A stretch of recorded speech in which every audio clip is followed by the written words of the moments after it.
环球大战线深入世界最前线，全球各地观众朋友，大家好，我是叶思密，我们欢迎陈立伟、孙大千、孙委员。大家好，台大哲学系教授苑举正老师。思明好，各位观众朋友，大家好。好，还有资深媒体人彭华干哥。思明好，大家好。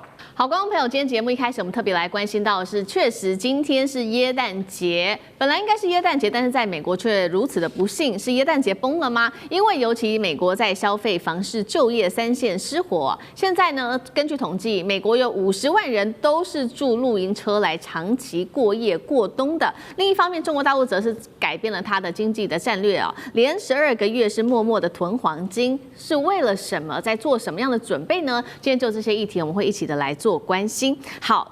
确实哦，今天耶诞节对于美国的部分家庭来说一点都不平安。10月份开始，我们看到美国的消费者对于耶诞节礼物啊这种全体的消费可以说是大降温，尤其在哪一些族群呢？18到28岁的年轻族群啊，他们在耶诞的这个购物上面支出直接大减了30%，就是因为对于经济接下来非常的不乐观。另外，整体做了一个统计，每位消费者在今年呢，光是圣诞节的支出就已经较去年同期暴减了1552美元的一个金额。那尤其现在更是受到川普关税战的影响。我们看到耶诞的商品，因为要课了这个进口的关税之后，所以呢，它的这个进口量，耶诞商品进口量年减幅高达了25%。尤其这个最热门商品，也就是最有象征意义的圣诞树哦，中国大型人造耶诞树现在价格进口到美国高达了500美元，换算新台币，一棵树竟然要1.5万元呐！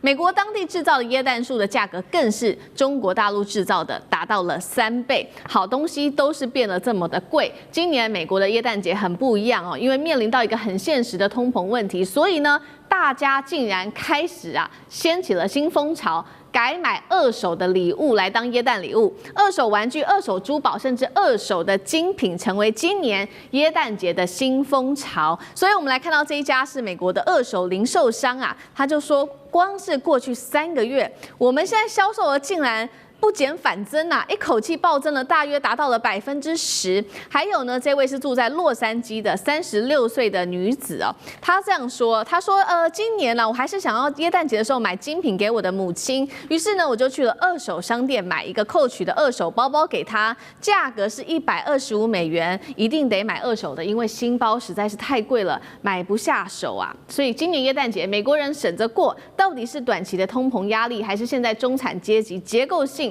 面临消费降级？苑老师怎么看？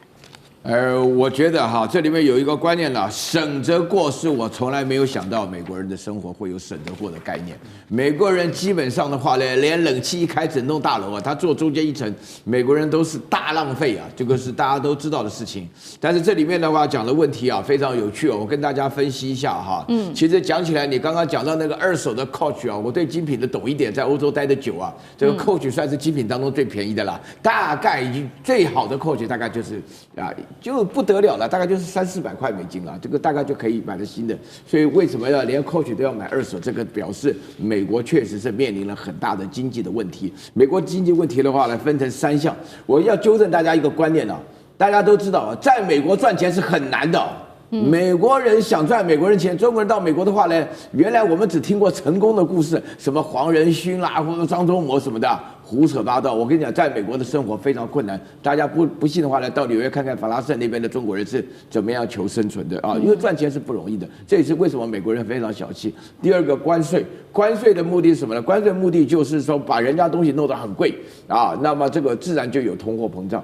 通货膨胀没有短期的，通货膨胀就是价格的。但是大家要了解这个关税是依照川普来的，太突然了。美国人是不存钱的，你要了解美国人的理解是认为说是富豪就是能够欠人家钱的，到银行贷款。所以美国人话呢，打完拳击就是那种超级几百万、几千万的别墅住着就是因为人家会贷款给你，表示你未来有前途。所以美国基本上欠钱的。那另外的话呢，我必须要强调一件事情你可以看到说那个圣诞树为什么卖到15000台币？事实上以前的话呢，我觉得圣诞树大概150就差不多，为什么差100倍呢？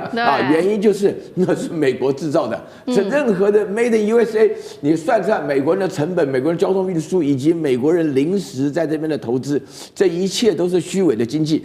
经济最重要的就是自由，自由其实就是透明，货畅其流，人尽其才所产生这个结果。美国现在一般人面对的生活的困境，我告诉大家一件事情，这个只是刚开始而已，这只是川普上台后的第一个圣诞节，接下来还有好几个都会按照这种情况来发展的。大家只要看到美联储一直迟迟不肯降息，就是表示美国的通货膨胀是很严重的。好，现在我们看到的是光是耶诞节哦，民众是消费力大降级。不仅仅现在是整个耶诞节，我们来看到，如果宏观一下美国现在整体的经济状况，我们从3个方面来做解读，其实也不乐观。第一个就是有关于房市在翻车，第2个是人民住不起房子，现在往车子里面露营车住露营车的数量竟然暴增，第3个就是就业持续的走衰。好，我们先来看到刚刚讲的第一个，房市不景气，房市翻车，经济火车头。尤其现在呢，我们看到这个调查显示，10月份全美53%的房市估值都在下跌。包括了哪一些地方是重灾区呢？现在预估看起来整体是落在美国的西南部还有南部地区。其中几个地方重点城市，像是我们看到丹佛这个预估的房市估值下跌了，竟然高达了91%。好，南部的奥斯汀89%，Dallas 跟凤凰城更是高达87%。所以呢，住不起房子的话，现在房子看来薪水也不够，所以他们就住到了这个露营车了。那露营车里面，这个是来自于露营车产业协会做的预估，现在全美48.6万人长期住在露营车里面，这不是真的在露营是因为真的现在住在房子里面的消费实在是太高了，所以这个数字更是创下了2021年的2倍以上。而且这些人1/3是带着自己的孩子、带着自己的家庭住露营车的，这些人大部分的年收入在美国是低于$75,000的。刚刚讲了嘛，不仅仅是在房市受到影响，包括了现在失业率，美国11月的失业率是4.6%，数字创下了4年来的新高。好，这是美国的部分。那另外一方面，中国大陆呢，我们来看到它也在持续的调整它在经济上面的战略，这一回进行的叫做去美化战略。光是统计到10月底，我们看到中国大陆黄金储备7400多万盎司已经连续12个月都是增持黄金的，采用的方式是低量多次，慢慢的买进。10月黄金价格一度冲上了$4294。请教干哥怎么看？中国持续买黄金去美元化，会是在为下一轮的金融动荡做提前卡位吗？为什么大陆要一直买黄金？它的策略是什么？到10月底中国黄金储备量达到7409万盎司那这什么概念？我告诉各位，就是大约等值于3000亿美金的黄金储备。但是我可以告诉各位，这个是你看得见的，实际上绝对不止这个数。因为国际金融专家也讲说，到底中国有多少黄金啊？我们说句实在话，没人说得准。但是你可以知道荷兰的黄金储备，你可以知道德国的黄金储备，你甚至可以知道美国联邦储备银行的它的那个储备量台湾的你也知道，中国你不知道。但是我现在告诉你，我们大概7400多万盎司是你看得见的。你知道中国大陆从去年开始，每个月都在多买黄金，但是呢，它平均多少？你知道？平均一个月买3万盎司跟那个7000万比起来是9牛1毫嘛，对，你感觉不出来，对，所以它不会造成东南亚附近这些国家的金价的太大的波动。为什么？它就是不要波动，但是它把黄金当成战略储备物资在进口，所以它慢慢的买，而且为什么你知道？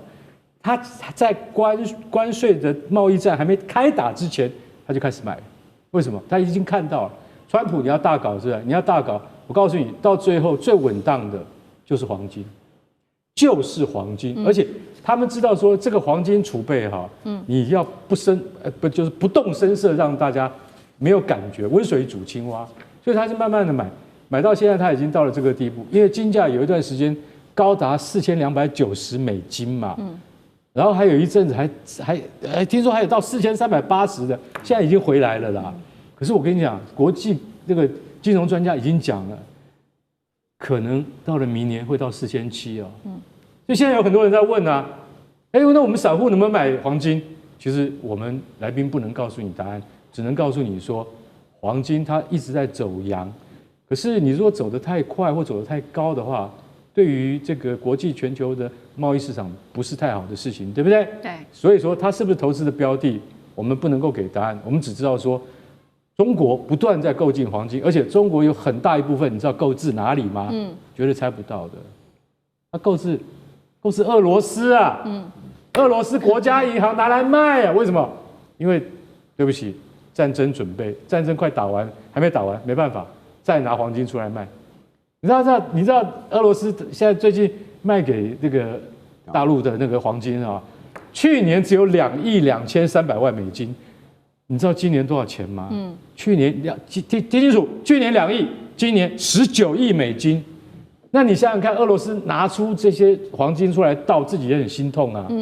可是它还有另外一个战略因素，它要支撑卢布，不能让卢布崩溃，所以说它必须要拿出来卖。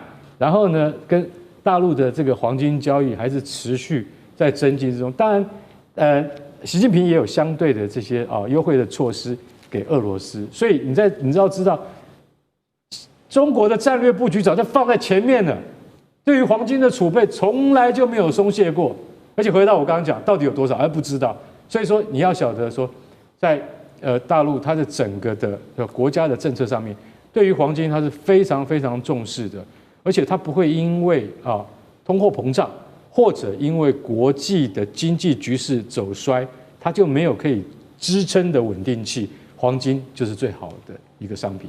好，谢谢干哥。那我们再回到说，刚刚也提到了嘛，美国的经济问题。刚刚说这个房市预估值，全美53%房市预估值都在下跌，同时呢，就业数据表现不好，再加上消费同时降温，还有50万人住进露营车里面去，美国经济还有办法软着陆吗？那这个50万人住露营车的数字要不要担心？委员怎么看？我觉得美国的经济要软着陆不是一件容易的事情哦。大家不要看别的，就光看川普在12月17日，他在这个美国的新闻联播的黄金时段发表了一个18分钟的讲话。通常美国总统在这个岁末年终会忽然之间在黄金时段针对全国这个美国人民来发表谈话的时候，只有2种可能：第一个要发动战争了，然后第二个就是美国遇到重大的冲击跟伤害。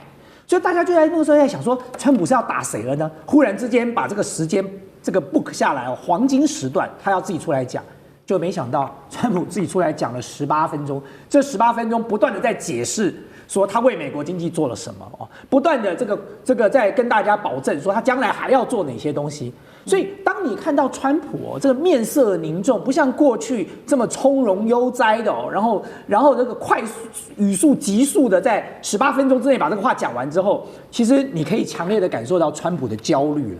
他的焦虑是来自于什么？来自于他的民调已经跌破这个4成了，只剩下3成多，有的说他只有3成5了，有的说他3成1了那么在这种情况之下，他当然要进场来救民调所以很显然的，他那18分钟要做的只有一件事，就是做信心喊话。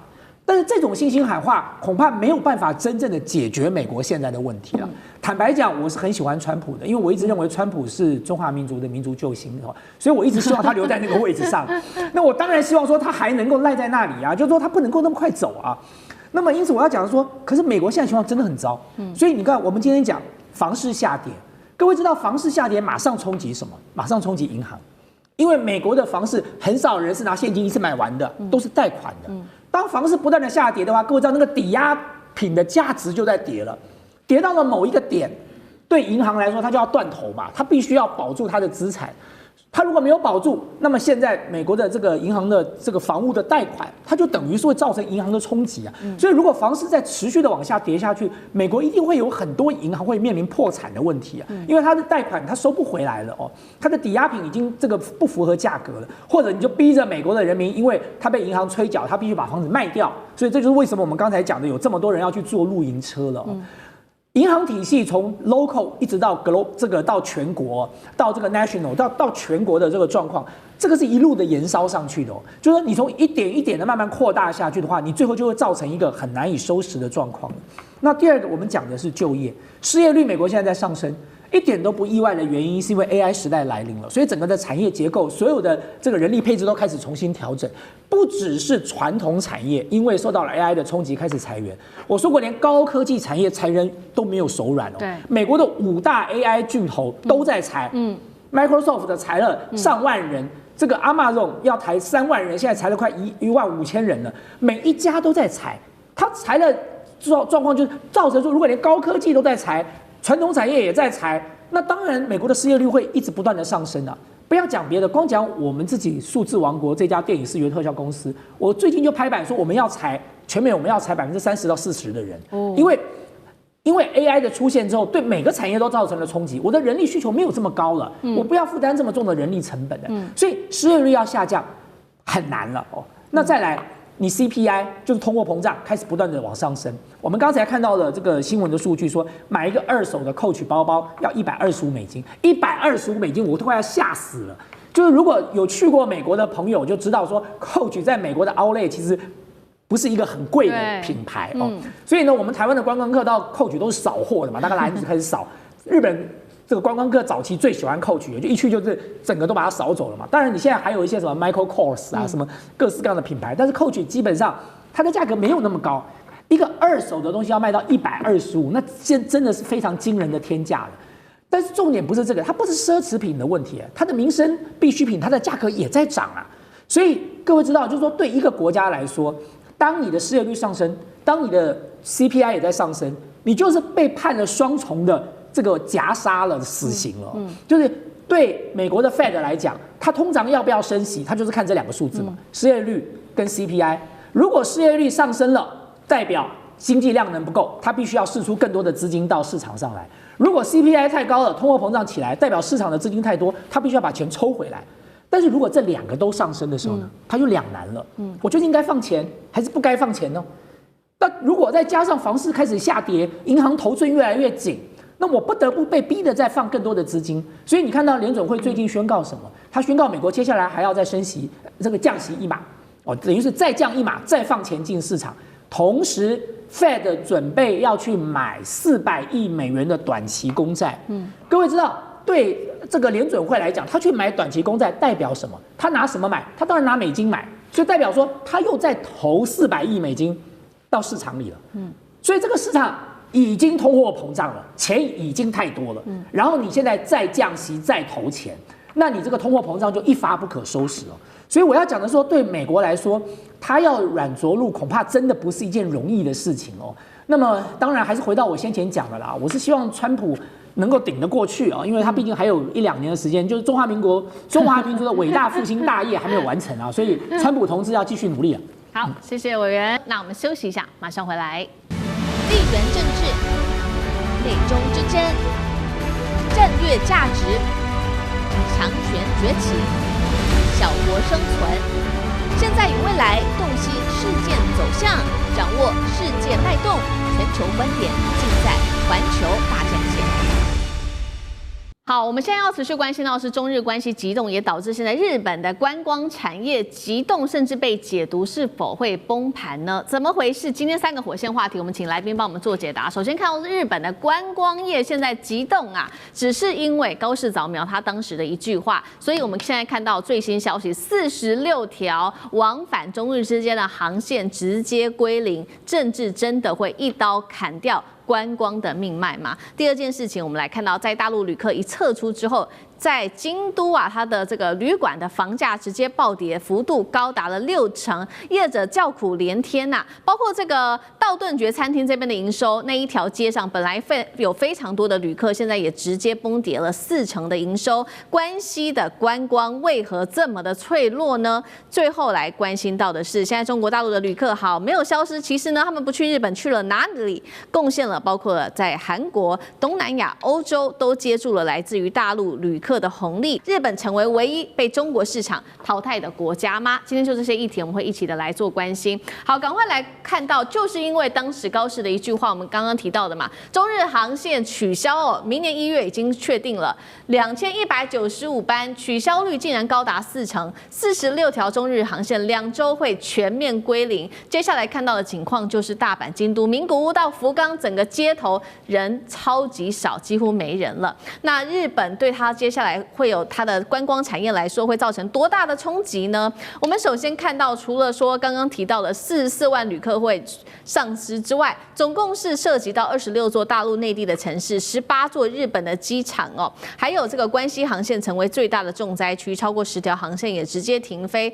住宿刚刚讲的这个旅馆啊，京都的房价平均1晚是7000日元，现在暴跌将近60%，只剩下3000日元，还出现只要新台币300元，你就可以入住京都的饭店，极端案例，太便宜了吧？那大饭店现在失去大陆旅客，也带头砍价，小饭店怎么办呢？只好就是赔钱了。私人旅馆超过1000人也都开始做取消预定了，消费也直接降级，包括了这个帝王蟹进货量直接砍半啊，药妆百货伴手礼没有人在爆买，没有人潮了。清水寺还有这些知名的景点全面降温，人流扩散，人流退散。我们现在要看到的是大阪的这一位教授，他直接指出了，你再这样子搞下去啊，大陆的旅客已经明显下滑了，我们的零售、我们的住宿，全部在关西的这一些旅客会全面受挫，所以要特别来请教苑老师了。一句政治的失言会导致日本观光直接崩跌吗？我们呢，通常来讲，去日本最著名的观光景点呢，就是金板神，也就是关西地区，就是京都、大阪跟神户。那我自己的话呢，在做这个系主任的时候呢，曾经跟跟神户大学有密切联系我们每3年轮流去一趟，来来回回，还包含韩国的一个大学，所以我情况非常了解。因为观光客，尤其是大陆呢，喜欢看日本的京都啦，都市的看大阪啦，然后吃东西啦，看神户啊、金板神，以及连带的附近的地区啊，到奈良看路啦，到什么这些地方的话呢，现在我要讲出3个重点，让大家可以充分的了解到，真的要把这个讯息带到台湾。首先，第一个，在大陆那边没有一个人敢对，或是说愿意，或是说是这个主动的，能够对于高市早苗有任何一句好话，中日之间的争议跟冲突是一定会下去的。这边一定要了解，因为在台湾的情况，台湾的人大多数是期望大事化小，小事化无，没有这回事。台湾人是希望中国跟日本打起来的话，那中国可能会败给日本，没有这回事。台湾人基本上认为美国会帮助日本来对付中国，没有这回事，一定要搞清楚。所以说这个是第一个重要的原则。然后第二个原则的话呢，这个大陆只有讲说你们现在不要去日本玩了，就赶快回来吧。所以说这里面出现的一个结果就是这个样子，就是我们代表14亿人的心情来讲这个问题的时候，就是说只有日本人跟少部分的台湾人搞不清楚的状况，还会出现啦啦啦叫的不同的看法，不同的看法的结果就是自己要面对这种情况，因为日本突然感觉到大陆是面对3场战线，一个是经济战，就是包含观光；另外一个就是科技战，就是讲到稀土什么的；还有一个就是外交战然后最底下的话呢是军事战。还有第3点那个问题的话呢，就是日本人本身来讲的话，他们口嗨派跟他们的务实派构成了极大的冲突。他们口嗨派讲说不来正好，安静得很，街道清洁多了，看到中国人就讨厌。基本上就流露出来，这个情况只会越来越严重。所以大家心里要了解，那谁最清楚呢？台湾人最清楚啊。台湾人基本上是用日本人的眼光来看中国人这最清楚。所以你在这种情况下，我在这边大声的呼吁大家一定要注意，我敢在这边预言，这个冲突不会简单结束的。一开始我就预言，很多人讲说大事化小，小事化无，我说不可能，我就不干，我就不会答应像我本身我不答应的话呢，也代表很多人不会答应。所以我自己的话呢，最近去了一趟大陆，他们发觉在大陆本身来讲，一般老百姓都没有任何意见，完全听政府的，政府的结果就这样子。46个航班，对，完全取消。对，这个11月7号到现在搞成这个样子，这个基本上跟快断交一样了。对，如苑老师刚刚帮我们看到，现在中日46条航线都全部归零了。那接下来对于整体关系本来在这边日本是最难定的一个地方，京都过去也是最贵的城市。那现在没有了大陆的观光客，为什么这个关西的观光体系会整体看起来好像要崩盘了？委员怎么看？对，其实如果大家仔细研究一下日本观光业最主要的2个这个来源的市场排名第1名是中国大陆，排名第2名是台湾可是很奇妙的一件事情就是中国大陆跟台湾的观光客青睐日本的观光景点是不一样的。所以如果你在东京，你看到的几乎都是台湾的观光客，你走在那个路上前面可能讲台语，后面就一样在讲台语，你就好像在西门町逛街一模一样就除了那个招牌有日文以外，看来看去都是台湾来的人可是其实如果你在东京，很难看到大陆的观光客，比较少，就因为台湾的观光客到日本去最主要就是 shopping 嘛，就是你去药妆店杀进去，把人家的 EV 全部买光了，然后买这个什么合利他命就买各式各样的东西。但是中国大陆的观光客他们比较青睐的是关西，所以如果你到了关西，你到了清水寺，然后你到了这个什么2条城，你就会发现说，在那里讲的可能都是这个正宗的京片子或者是那种家乡话了。原来都是中国大陆的观光团在那里。那中国大陆的观光团相对来说，在过去这段时间它的主力都是放在关西，所以关西是哪里？京都、大阪、神户、奈良，大概就是这些地方。那么因此，在这一次当中国大陆的这个观光潮这个因为这个高市的失言风波而全面叫停之后，受到最大冲击的不是东京，而是关西。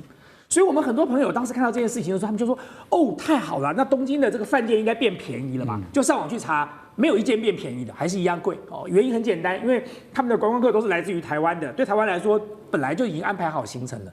可是关西就不是这样喽。就如果你今天是去看关西的饭店的话，哇，那关西的饭店就开始价格大幅的下降。更重要的是，关西有很多顶级饭店，就是各位知道，我们在关西，我们去关西玩，就可能就是住相对便宜的这个观光客住的饭店。对，很多中国大陆观光去住的，比如说是什么京都岚山的饭店，那个饭店还要坐船才能坐进去的，那是顶级饭店。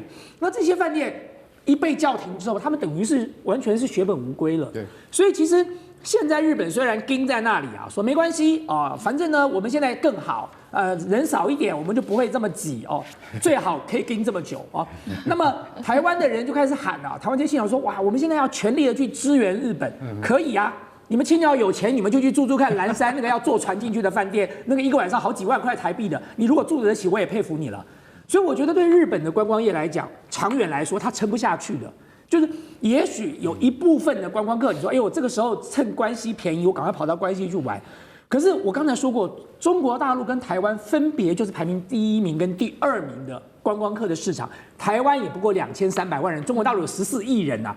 所以你想想看，在这种比重之下，台湾的观光客就算增加一点，那个增加的量也非常有限可是中国大陆少掉的那一段，却是很大的一个比例因为中国大陆的到日本的观光客是超过台湾的，大概超过了一小段就我如果印象没有错，大概差几百万吧，150万以上。对，但是问题是在这种情况之下，台湾能够补得非常有限所以我觉得日本现在当然死鸭子嘴硬，他说没影响那么观光品质变得更好。日本你最好就有种继续这样讲嘛那么接下来你就看到底是谁撑不住，因为现在真正得利的是哪里？是韩国因为中国大陆的观光团不去日本就改去韩国了，所以在这个事件当中，真正获得最大利益的是韩国那么而这些钱原本是日本可以赚的，原本是关西的这个旅游业可以得到的，就因为高市一句话，全部都打水漂。对。好，谢谢委员。日本自己内部这些零售、观光饭店业者真的是叫苦连天，也希望政府能够多做一些什么事情。那确实，那现在持续的大陆旅客就是不愿意去日本，那他们去了哪一些地方呢？刚刚特别提到的几个国家，包括了这个南韩、越南、印尼、德国、西班牙，酒店、饭店的热度较去年同期大幅暴增，最多高达了300%。尤其的韩国游客人数创下了历史新高。华干哥怎么看？好，刚才岳老师说，日本其实那些都是右派，他们说不要来最好，陆客，你把街道弄得脏兮兮，你不要来，我们这边清爽多了，你知道？我告诉你，那个是他们这些人可以讲的话。你知道酒店业者现在怎么讲吗？不敢讲出来，心里想说，再不来我们完蛋了，你知道吗？你这，我跟你讲，你现在最有名的叫什么？在京都清水寺，这个庙香火鼎盛的，去过，你去过？你看，当然去徐老师都去过。对，我们到基督一定要去很重要的观光区。清水寺，你知道它附近的酒店以前都很难订的，它现在从7000块日币一晚已经降下来了，完蛋了，降到3000日元一晚，3000日元等于台币1000块，晚上就有得住了，还是一样没有满，所以那些老板之间啊，就是酒店老板之间都在互相打听，你今天有没有住满？我今天有没有住满？都问这些问题。好，你说这个东西，就像我们刚才看到那个道顿窟啊，道顿窟啊，不是道顿崛，道顿窟这是哪里呢？这是大阪最有名，道顿窟它相当于什么？它相当于台北的东区啦，或者是台北的西门町啊。对，这么热闹的地方，你知道它现在我跟你讲，你看它帝王蟹进货量，你就知道了，砍半代表什么？游客不见，这非常就是等于对于日本而言，这是一个非常特殊的一个状况，因为很少见这种状况。那现在这个论点很简单，叫日本替代论。日本替代论是谁得利呢？我跟你讲，就最近的韩国，超级豪华邮轮现在从哪里？从上海开去济州岛，不是开去大阪，也不是开到横须贺，所以你就晓得说，那个习惯已经改了，而且去到那个韩国，他们可能的消费还不会那么高，对不对？所以南韩尽收渔翁之利。现在航班到了1月，我们已经知道，南韩的酒店的订房率已经多了，比一般去年12月多了240%。还有一个国家得利叫印尼，印尼也是多了100%。为什么？因为反正现在日本很难去嘛，那我们刚才往南跑嘛，对不对？然后你会想说，除了这个印尼、南韩之外，还有一个国家你绝对猜不到，它得利了，它叫北韩啊？怎么会是北韩呢？为什么？我跟你讲，金正恩现在悄悄的盖了5间国际级的酒店，而且我有朋友说，真的去看过，真的国际级哦。只是你还是不能拿来乱拍之外它里面的那个水准跟那个设施还有服务它可以跟国际接轨的。它是悄悄的盖，而且那五间酒店，它位在哪里？位在那个山池渊的旅游胜地。山池渊这个地方有去过应该知道，就说那5间是在大概半年之内一都落成了。为什么？因为连金正恩都带着金主爱他女儿去参加开幕典礼。然后金主爱表演滚床单给你看，就在那个床上这样滚过去，说：“哎呀，这个好棒，好舒服啊，爸爸，我们也要住一晚。”意思是什么？意思连北韩都很重视了，都很重视，因为去北韩旅游的性价比当然比一般的国家来得高嘛，所以你就晓得说，现在日本替代不是不可能，但日本替代这个概念会不会成为就是未来的一种，就是说旅游的习惯或方式？现在我们还可以再继续观察，因为日本永远是贵嘛。但是呢，现在有一个叫什么？叫4条河园町在哪里呢？在京都。4条河园町，它什么药妆店？你们最喜欢去的，女孩子最喜欢去。4条河园町是一家店，很大，可是通常呢，听说100多坪，可是通常呢，你到了那门前挤不进去，为什么？排队排到都是讲中文的在揽生意。对，岳老师完全讲对了。对。4条河町，坦白讲一句，都是陆客在支撑的。没有陆客的时候，日本当地的自己的消费者也很多。可是多了陆客之后，老板就很开心。为什么？水泄不通，挤得进去挤不出来，这样很开心，对不对？他说现在畅行无阻，没有人，没有人啊！所以在大马路上你看到没有人的情况之下，对于日本的经济的冲击有多大？很多人都认为说这不是正常的现象。那高市早苗他其实在一部分的那个外交政策上面，他应该到了时机的时候，应该必须要改弦易辙，不然的话，大陆的报复手段还有很多。好，谢谢干哥，那我们休息一下，马上回来。地缘政治、美中之争、战略价值、强权崛起、小国生存。现在与未来洞悉事件走向，掌握世界脉动，全球观点尽在环球大战线。接下来军事上面的消息，我们要来关心到的是这个福建舰这一回不回上海，直奔青岛。尤其今天要关心到的是大陆的双航母一起现身了。北京现在我们也来看到它接下来的这个备战节奏，难道是要亮牌了吗？下一步会不会就是突破第一岛链，并且直指日本呢？今天就这些议题会一起的来做关心。在上周大家还记得吗？这个福建舰成军之后，穿越了台湾海峡，当时国防部长顾立雄他研判说，福建舰他是要回上海的这个造船厂去进行缺失的改正，结果呢，没有想到最新的卫星照片直接显示不是啊，福建舰并没有回上海，我们看到它的方向哦，当时它是直接的和辽宁号就出现在青岛的军港，并且卫星照片这边显示他们是一起做同框的。好。另外一部分就在这个时机点上，我们来看到是来自于大连海事部门的最新的他的一个说法。他说呢，这个发布的航行警告啊，包括在渤海跟黄海北部部分地区呢，现在要进行，就是在这边画了一个军事的禁区。军事专家怎么分析这样子的一个动作？这位是李亚强，他说福建舰和辽宁号有可能进行的是双航母编队的演练，除了在黄海之外，现在看到的黄海，他认为如果说两舰现在最有可能的动作，会不会就是一起突破第一岛链，进入西太平洋地区？他说，如果真的发生，也不令人意外。所以呢，节目一开始特别请教委员，这个双航母共同穿越第一岛链，它的几率有多高？会成为下一波北京对日本施压的主力手段吗？委员怎么解读？对，在讲这个之前哦，其实大家刚才从思明讲的这些新闻背景当中，就不难发现。这个台湾的民进党政府啊，它永远都是这种鸵鸟心态哦。就如果今天是一艘加拿大的船哦，军舰经过台湾海峡，他绝对不是这样讲的哦。他就觉得哦，加拿大展现了这个台湾海峡可以自由航行的决心哦，这个表示西方社会关注台海的状况。如果过了一艘美国的航空母舰，他也绝对不会这样讲，他一定敲锣打鼓的说，你看，这代表美国捍卫台湾的立场没有改变。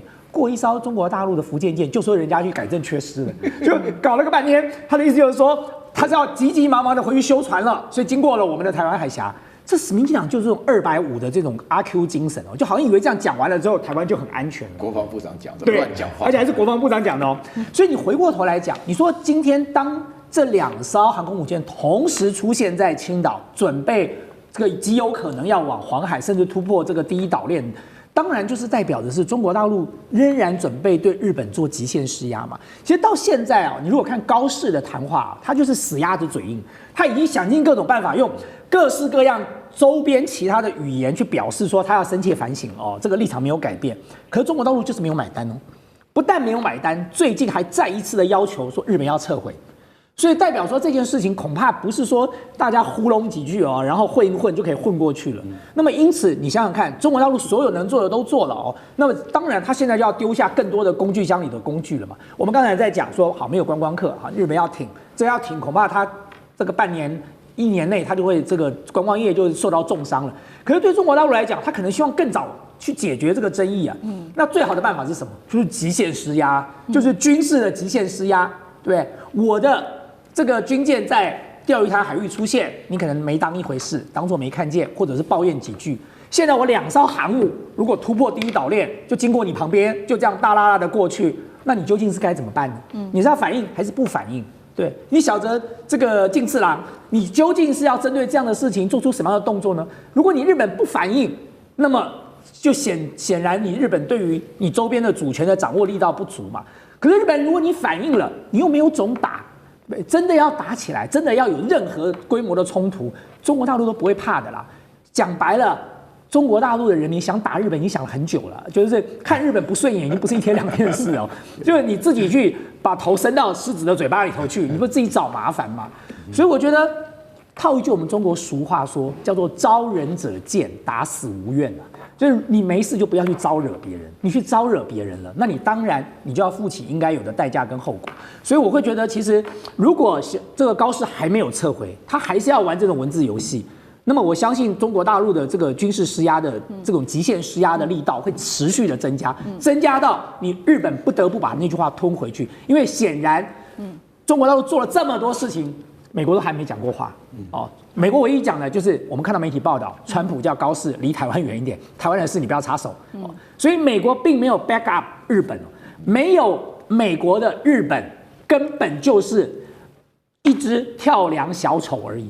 他原本之所以可以张牙舞爪，是因为他以为他可以把背后的老大哥拖下水。可是当老大哥站在旁边观看的时候，那你就看这个跳梁小丑怎么收尾吧。好，所以我们现在看到中国大陆的双航母就是出现在这边，对日本做一个极限的施压。那我们也看到说2艘嘛双航母，一个是福建号，一个是它的辽宁号，最资深，一个是最新，他们可能会在这边演练什么样子的科目？这第一个问题。第二个，这个辽宁舰接下来可能会传承它什么样的作战经验，又给这个福建舰，干哥怎么看？好，这2艘船其实在基本的构型上是不一样的，但是他们2艘船在黄海进行双舰编队，也有可能突破第一岛链，这件事情的意义比较大。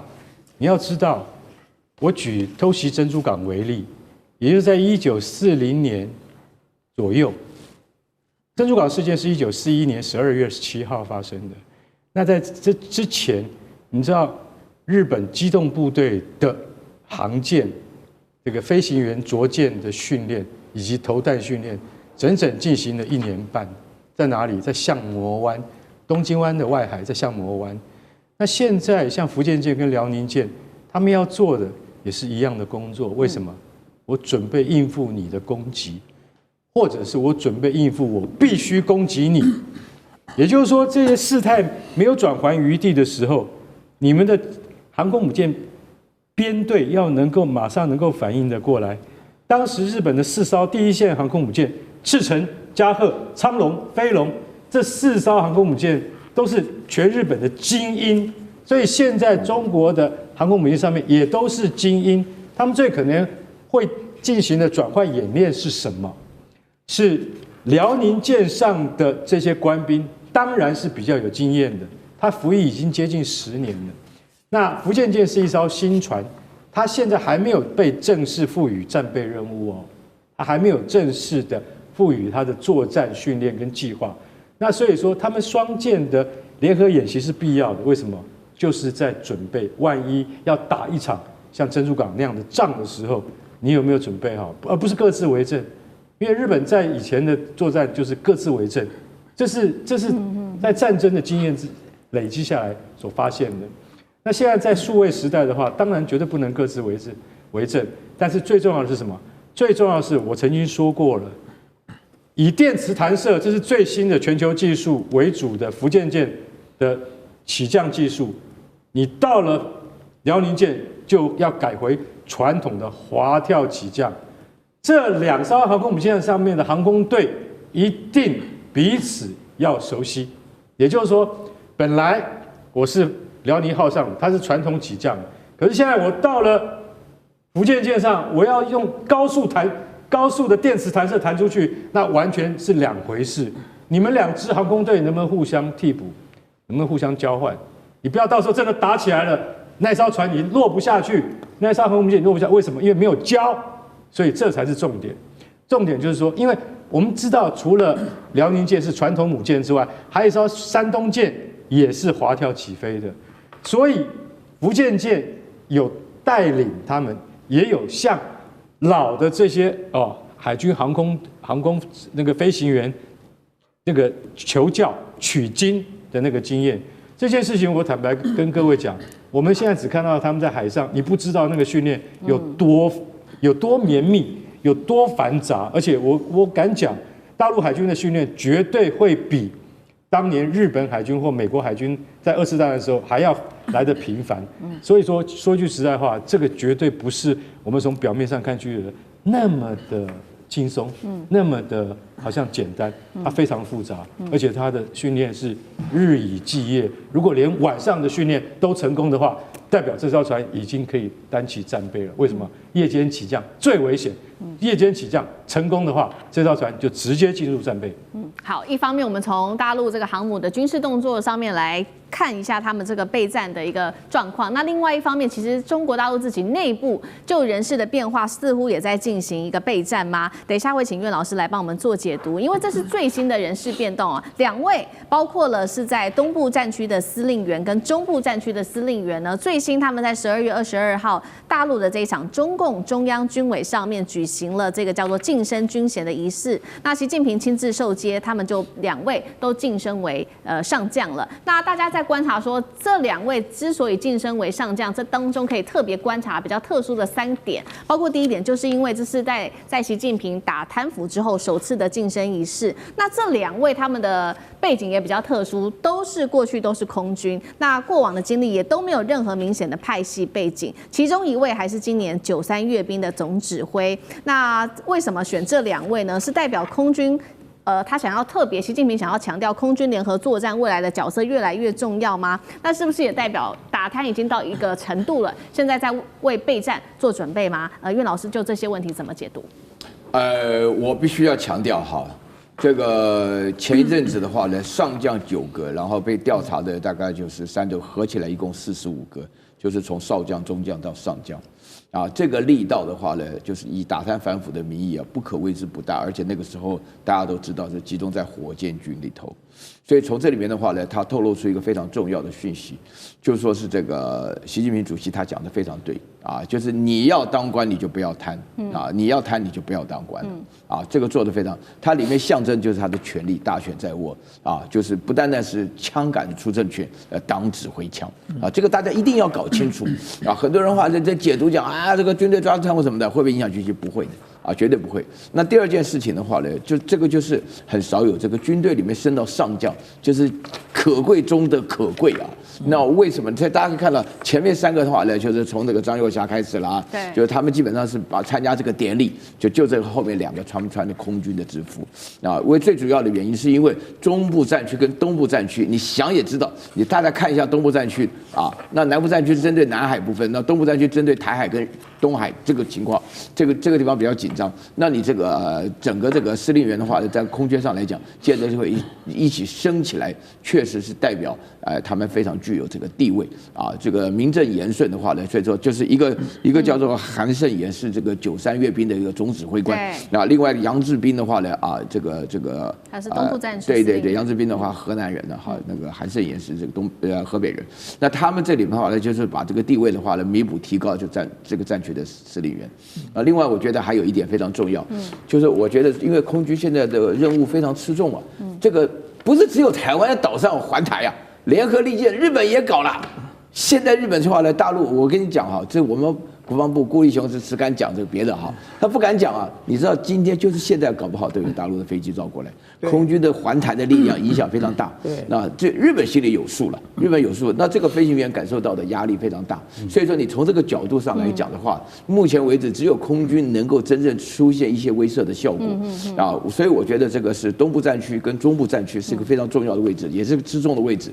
那他们这次的话提升为上将，基本上的话呢，我感觉到就是好像要准备做点事情的味道了。好，谢谢老师。那我们休息一下，马上回来。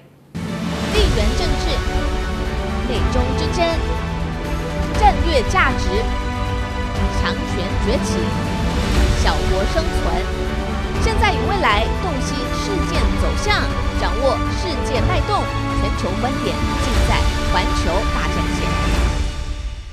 接下来赶快看到，尤其在中东地区这边战事是一触即发了。纳坦雅胡这一回逼川普要点头要开战，伊朗则是飞弹全国已经准备好了齐射了。另外一方面，他们又有大陆的武器来做撑腰，当中包括了有歼20吗？红旗9进场，中东战火还压得住吗？今天会一起的来做关心。这是来自于最新消息 ，NBC 美国的媒体透露的。他说，以色列总理纳坦雅胡12月29号的时候已经预估了他会访问海湖庄园，和美国总统川普他们会一起讨论，接下来他们希望能够再度的对伊朗来发动军事上面的打击，原因就是因为他们认为伊朗从12月22号开始就发起了新一轮的这个弹道飞弹的试射，并且在许多大城市不断的试射飞弹。这当中他们提到的地点包括了有德黑兰、伊斯法罕，还有这些马哈巴德等等的大城市进行飞弹的试射。所以以色列官员这样说，他指控伊斯兰革命卫队可能会有眼转为真正的战争来对以色列发动攻击。以色列宣称的，他说伊朗会由演转战是真的情资，还是他有可能恶人先告状、先发制人的一个铺垫的话术吗？纳坦雅胡他会不会真的成功说服川普先下手为强？成功几率又有多高？苑老师怎么看？我觉得哈，这个我们分时间跟空间来讲啊，先讲这个空间啊，这个海湖庄园 Mar-a-Lago 啊，是川普自己的家，在佛罗里达啊，那有白宫不去。要跑到这个庄园，比如说我跟那个大川，这个大千了哈，我们说有事情的话呢，我有办公室你不谈，要跑到家里去，故意的制造广告。纳坦雅胡自己就告诉人家说，美国最挺以色列的总统跟我之间私人交替，所以他这个空间上来讲，他跑到这里去。他讲到伊朗这边事情的话呢，伊朗有导弹飞过去，老早的事情啊。以色列不是有这个穷那个穷，我们台湾也不是跟以色列要学什么铁穷金穷啊，什么钻石穷一大堆，对不对啊？那以色列怕什么东西呢？以色列基本上要制造出一个事端啊，就是说呢，伊朗呢，他接下来谈呢，就是伊朗现在利用它的那个浓缩铀的部分已经到达了已经是接近了核能武器，或者说就直接制造核能武器。但是呢，以色列要说服这个川普，我觉得说是以纳坦雅胡的本领要说服川普，应该没有很难的。那川普也会形式上讲说，那我上次帮你炸了地底下地洞，对不对？又搞了什么 B2 轰炸机什么的，那这一次的话啊，如果伊朗又犯的话，我再来炸或什么，那以色列一定讲说，来我自己炸就可以了。但是我觉得这个影响的效果是非常严重的，为什么呢？我最近今天我看到这个消息，我就在想一件事情。你知道最近啊，这个官邸的长官呢，就是高市早苗的长官里面讲说，日本应该拥有核武器啊，然后呢，日本的确拥有很多浓缩布啊，日本呢有能力有这个做导弹跟这个核武器都有可能。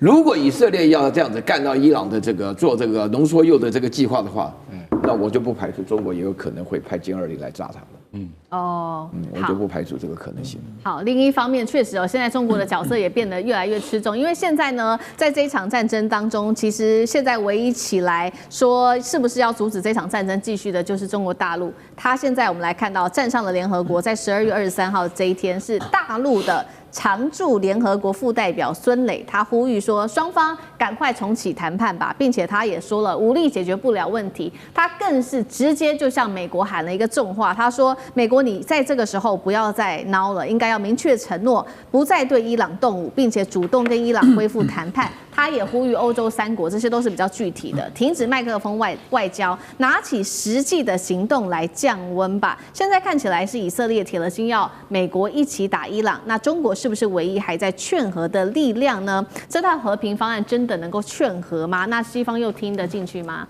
这些问题，孙委员怎么看？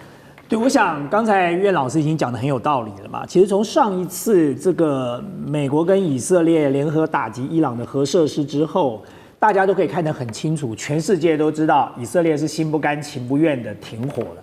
哦，那原因很简单，因为对川普来讲，他真的在付不起更大的代价了。如果这场战争在无穷无尽的打下去，他当然认为就见好就收了哦。他对以色列有一个交代，也吓阻了伊朗哦。那么，但是以色列没有吃这一套哦。以色列当时就心不甘情不愿，而且不断的扬言说，这个绝对还要再进行另外一次的打击。这个打击根本事实上没有歼灭掉应该有的这个核设施的这些相关的目标哦。所以从那个时候，以色列就早就想打伊朗。现在只是找理由而已啊！就那个时候，他说没歼灭，他就等于是打了川普一巴掌，说你美国没炸到，他又不好意思这样讲哦。那么，但是事实上，他心里恐怕认为，其实伊朗的这个浓缩铀根本没有在那一次的被轰炸当中被摧毁掉哦。所以呢，他就开始找各式各样的理由。那找什么理由可以用呢？现在就来了一个最新的理由，说因为在试射弹道飞弹。那到底试射弹道飞弹为什么一定会射到以色列那里去呢？就做恶人做久了哈，就总是觉得好像大家都会来这一招，但事实上，伊朗闲着没事干，干嘛又要射到你那里去呢？伊朗好不容易才跟你美国达成了一个互不侵犯这样的一个默契了。然后伊朗自己在发展自己的经济，发展自己的这个相关的国防，他闲着没事干去打你以色列干嘛啦？哦，就以色列就是平常就侵略人家侵略惯了，然后就天天躺在那边晚上睡不着觉，就怕人家杀过来了哦，因为自己常干这种事。那你说对美国来讲，美国会不会再像上一次这么力挺哦？我是打一个问号。我觉得就像刚才这个苑老师讲的啊，美国可能口头上给他几句鼓励啊，但是你说叫他再派这个B2轰炸机去轰炸一次，第一那招上次已经玩过了哦，这次不见得会灵了哦。第二，那个伊朗也没有他这个睡在那边贪吃等死啊！伊朗自从上一次被修理过之后，他已经在加强他的防空力量了。谁说中国大陆的红旗9不可能把美国的隐形轰炸机打下来的呢？如果不小心被打下来怎么办？那美国脸就丢大了。所以他出兵的话，他要先想一想，他上次的那一招已经演过一遍了，他这是再演一遍吗？大家都已经知道你的这个航道在哪里了，大家都知道你要用哪个地方用加油机来做加油了，要长程飞行接力的来打击我了。以色列又不是傻子，这个伊朗又不是傻子，他当然做好准备了嘛。那所以我觉得对中国大陆来讲，当然在联合国发言是有其必要的，因为中国大陆在联合国至少代表一个正义的力量。但你说中国大陆来劝和，我觉得很难的原因是因为美国跟以色列就不会买单啊。中国大陆跟以色列两个已经很不 like 了，彼此之间的关系已经不怎么样了哦。那你说中国大陆去劝和，美国跟以色列会买单吗？我觉得很难。但是现在中国大陆在做什么呢？我觉得这就是美国当初一，中国就当15嘛，很简单啊。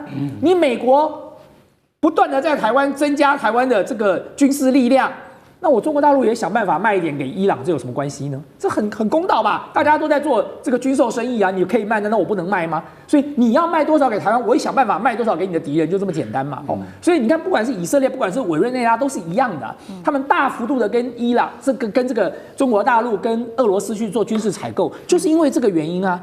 那么当然，我觉得像刚才这个苑老师讲的另外一个非常重要的重点啊，就是说，如果今天真的这么干了，他的确给北京政府一个很好的理由，就是你高市有种就不要来给我搞核子武器，你搞了，反正你美国跟以色列演过一次嘛，对不对？你们演过一次了，那这次换我来，那你也不要在那边啰嗦了。是，确实如说委员说的，现在以色列之所以这么怕伊朗，也是担心他随时打过来，就是因为现在以色列看到伊朗整体呢在军事上面，尤其是军力上面的变化，已经远远超过当时记得吗？今年6月他们双方打的这个以12日战争的水准了。那我们来看到伊朗最近有什么样比较具体的军力上面的变化？首先他这边根据了解，已经可以产出年产量3000枚弹道飞弹的能力了，并且开始系统性的做这种空中战力的升级。那武器他们从2个国家来买入，刚委员帮我们提到的，除了中国大陆的武器之外，其实还有俄罗斯的武器。先来看从中国买了哪一些武器，画面上 CG 我们看到3个，第一个歼20，第二个红旗9，最后是歼14的雷达。下面我们来看到俄罗斯，则是这个伊朗跟俄罗斯买的武器2款 S400防空系统，还有它的苏35的战机等等。那所以中俄现在援助伊朗战力提升非常的快，是因此让纳坦雅胡紧张了，坐不住了吗？所以他这时候要先出手。哪一款武器现在看起来是以色列最担心、最害怕的？干哥怎么看？其实刚才大千讲的完全正确。伊朗再射飞弹的可能性，国际观察家预估50%以下，50%已经是非常非常的宽裕的形容词，因为现在可能性很低啦。那为什么有人就跳出来说没有？我告诉你，就算有10%的话，我们也应该要先采取手段。那个人叫做尼坦雅胡，他就说，我告诉你，只要有10%的话，都会很惊人的。为什么？因为大家已经知道，这从6月到现在已经补足了3000枚飞弹了，是真的，是真的。伊朗真的补足了，从中国跟俄罗斯双方面进口。那跟俄罗斯进口的当然是主要是防空飞弹，S400跟S500，像这样子的防空飞弹。可是另外呢，跟中国进口的飞弹那是秘密。为什么是秘密？因为可能有东风系列的战术导弹。那个以色列他就发现说，其实